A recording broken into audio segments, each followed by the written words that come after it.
Why the Tinder app is not working properly? Today we will discuss the complete details. Don't skip the video, watch the full video.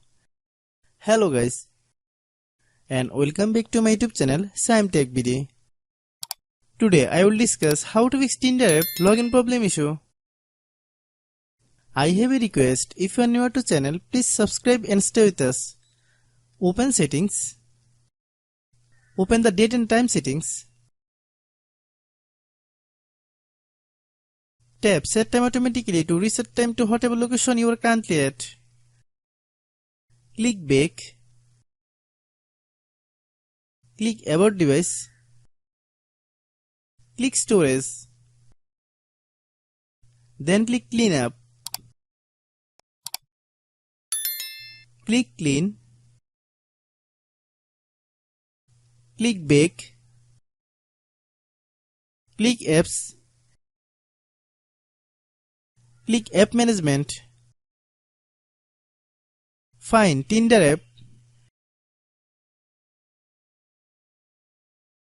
Click Tinder app. Click storage use. Click clear cache.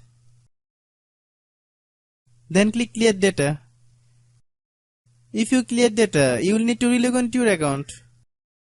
Then click delete. Then open Google Play Store.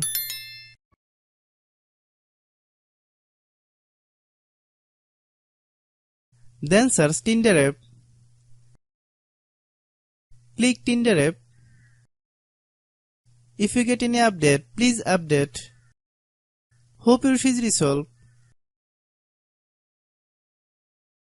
If anyone still has problem, it might be a server problem. Please try again after a while. Hope you understand. I have a request, if you are new to channel, please subscribe and stay with us. By watching my tutorial for more tech videos, you can subscribe.